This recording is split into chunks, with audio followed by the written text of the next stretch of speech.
Ronald Chrooman got the offer of a lifetime. Become Ten Hag's assistant, alongside Ruud van Nistelrooy. Ever since his 2-year tenure at Go Ahead Eagles, he's despised the latter. It's true that bald managers are on this list, but Ten Hag once kindly gave him a reference. When the opportunity to become his assistant arrived, he immediately accepted, even if it meant being a number 2. It turns out, he'd be a useless number 3, because Ten Hag took more advice from Ruud van Nistelrooy, which wasn't saying much, since this guy barely listened to anyone. Ronald confronted him about this after a 3-0 loss to Liverpool. Why are you so stubborn? Stubborn is also wise. A 2-1 loss to Brighton, 0-0 to Palace, multiple Europa League draws, but Ten Hag's end arrived after a controversial 2-1 loss to West Ham. Sacked in the evening, while the rest of the coaching staff remained on an interim basis until a new coach was found.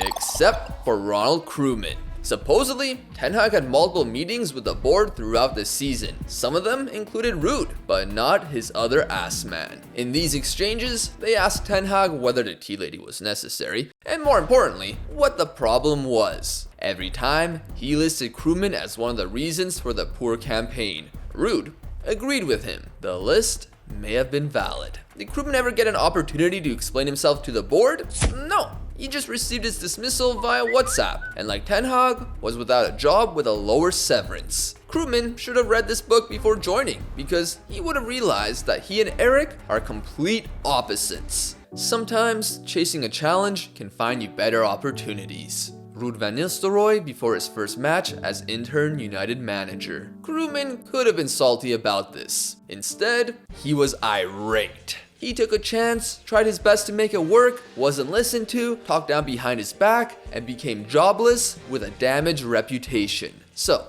he now had one goal in mind: follow Ten Hag to whatever country or region he went to and make sure he achieved more than him. Welcome to Chasing Ten Hag. In this adventure, free agent coach Ronald Chrooman will go to the same country as Erik ten Hag. The aim is to achieve more during his tenure than the bald Dutchman. For example, if Erik wins a league title and gets poached elsewhere, Chrooman must at least win one league title and another trophy before he's allowed to chase him to another country. Is this a story motivated by revenge? Partially, but whether he can achieve it or not relies on Ten Hag receiving a job. Despite the reputation hit, Erik should be no short of suitors. 1.5 years later. After a near 2-year wait, Erik ten Hag was hired by his former club, FC Utrecht. Their manager Ron Jans retired after a 6th place finish, giving Erik a chance to reunite with his roots. He once built them into a respectable side, and can do so again while trying to fix his reputation. Krumman meanwhile grew his hair out as he waited for his chance. He'd like an Eredivisie job to begin the chase, but he'd settle for the 2nd division. Except, he might not have to, because by the end of October, Ten Hag's Utrecht were in last place. No victories in his opening 10 matches, the phrase of never going back looked wiser with each passing week. Krumman's chase may be on hold, with Ten Hag's employment status becoming insecure. To be safe, he did apply to a few openings. Vitesse are near the bottom of the 2nd division, so that seemed like a slam dunk. It was received, but they wanted to see how the caretaker does. That's fine, since Ten Hag may be unemployed soon. Even Krumman received questions for his thoughts, and if he would be interested in taking over. Oh, how funny that would be. The worst assistant manager of my career thinks he can take my job? Ten Hag turned it around, grabbing his first wins, which bided some time. Krumman continued to get asked about him, and he responded, "I'm not saying he should have been sacked, but I'm surprised they kept him." Despite Krumman's joy, he continued not to receive interviews as his first 4 applications were rejected, even by a lifeless Vitesse. That was until FC Eindhoven gave him a chance to talk. Krumman needed to get himself a role sooner rather than later, especially with Ten Hag's turnaround in form. He said the things Chairman Ronald Onink wanted to hear, and with the added benefit of the same first name, Krumman was successful and became FC Eindhoven boss. FC Eindhoven weren't in a terrible position. 12th with 22 matches remaining and only 2 points behind a promotion playoff spot. Their previous manager Maurice Verbeerne went to Heracles, leaving behind a decent squad. They were filled with several loans, especially in defense, but a few players caught Krumman's eye. A midfield trio of captains Sven Blumel, Dan Huysman, and El Bouchtaoui. He'll be called El Bucha. At striker, there were a pair of intriguing youngsters, Ayatelea and Ian Verlat. The latter looked ready for the first team, yet the star of the show was Rangelo Yanga. The Curaçao international had the third most goals in the division, so Krumman liked the attack. Tactically though, there weren't enough center backs to use his preferred 5-defender system. Instead, he adapted to the squad, and with a lack of strong wingers, he experimented with the 4-1-2-1-2, aka 4-4-2 Diamond.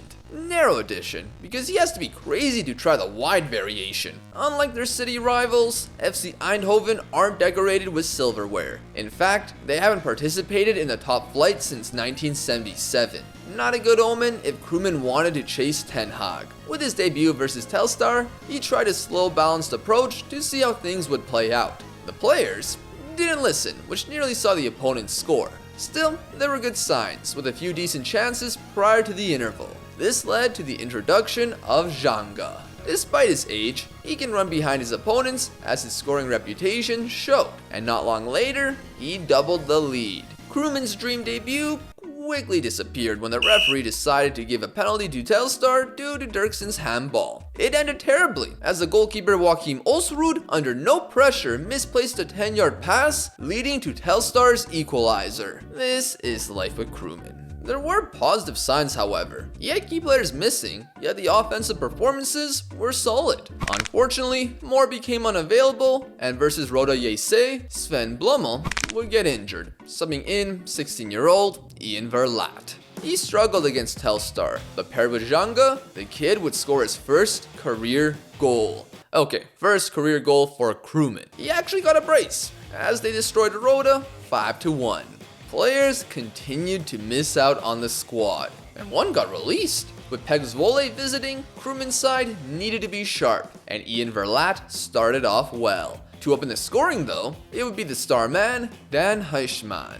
Pexvolle equalized, but Janga in the second half earned Eindhoven another victory. Suddenly, they sprung up into 5th place, which is the promotion playoffs. In the Netherlands' second division, there are youth teams. Thankfully, they can't get promoted, so no need to worry about their placement. Granted, you do have to worry about their seniors in the KNVB Beker, aka the Dutch Cup. FC Eindhoven had to face Ajax, and Krumman needed to put some in his eyes after seeing them score 7. Thanks to goals from Verlat and El Bucha, it was 2-2 versus Den Bosch prior to Christmas. With less than 15 minutes left, FC Eindhoven would win it off a corner. Popping into 4th place already, Krumman believed in his squad so much that he changed the board's expectations to a top 4 finish. With a transfer window approaching, could he work his magic? By the way, how was Ten Hag doing? Previously in danger of losing his job, he steadied the ship and remained fine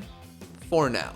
Despite no transfer budget, Eindhoven had over 12k in wages to spend. That was until January 1st. On that day, 3 players arrived: Franco De Boli, Ignacio Shelgrane, and Mateusz Maia. Who were these 3? And why is the wage budget gone? These weren't Krumman's signings, because he wouldn't be stupid enough to sign these guys at 8.5k euros a week. The previous top earner was Huysman and Sligers, making 2.5. Oh wait, they're now making 8.5k too, with a match highest earners clause. Added with Sligers' injury, 3 of the top 5 earners are useless. Wanting to fire the director of football on the spot, Krumman confronted him and only didn't throw him out the window due to a promise he made to the board. Vladimir Bozo pleaded his case and said the former manager insisted on these transfers. The man was, of course, Maurice Verbene, who left and became Heracles Almelo coach. This jackass has caused Krumman an absolute headache, as no transfers were made. Plus, the former assistant was apparently still training the Eindhoven players. In addition, Verlat and Talea's contracts couldn't be renewed due to a lack of money. If things couldn't get worse, Young Aze, or in short form Jazz, destroyed them. Specifically, Joel van den Baan, who grabbed all 4 goals. With 13 games to play, they remained in 4th with a difficult target of maintaining a playoff spot. Despite the pressure on Krumman, they reveled in it with 5 wins on the trot. However, the run ended due to a 2-0 loss to Valvik.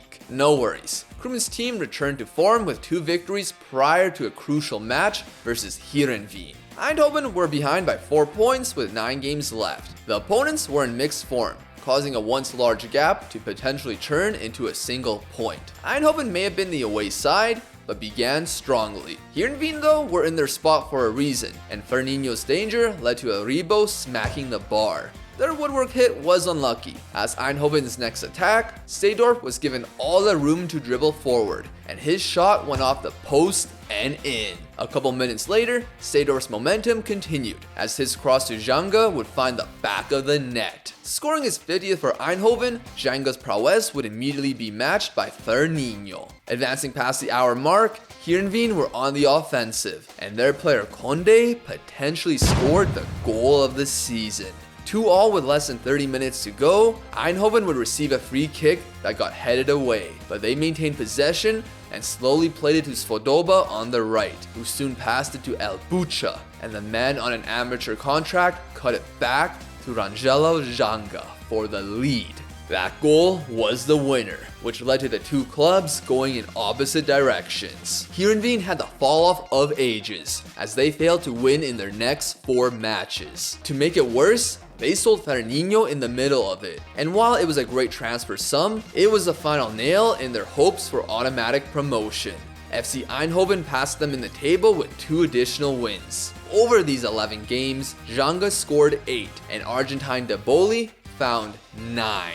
His wage was stupidly high, but his ability in the air provided Eindhoven another approach, keeping them unpredictable. Just not to young Ajax, who like the seniors, destroyed FC Eindhoven as well. Young Ajax would win the league title, which meant second and third received automatic promotion. A few draws would make things uncomfortable, but on the penultimate match day versus Roda JC, the team Krumman earned his first victory against would also be the club he'd defeat to clinch automatic promotion to the Eredivisie. A strike from Verlaat and a hat-trick from fellow teenager Aya Talea saw history made. FC Eindhoven would be playing in the top flight for the first time in almost 50 years. A lot of praise will go to Krumman and the strikers, although Akraf El Bucha deserved a huge shout out thanks to his 10 goal contributions while not earning a single euro all season. Meanwhile, at Utrecht, Ten Hag avoided the sack. His managerial performances was like a toxic partner, from stable to insecure, back and forth throughout the campaign in relation to his job security. Despite that, he managed to get his club an 8th place finish. Krumman will see him soon. Eindhoven's promotion to the Eredivisie is incredible for Krumman's reputation, but even better news arrived. Chairperson Ronald Onink wanted to step aside, and a rich man was eager to take over. That was Hungarian investor Zsolt Buzas, and for 1.7 million euros, he bought the club. The man was a finance tycoon. Buy Krumman that yacht.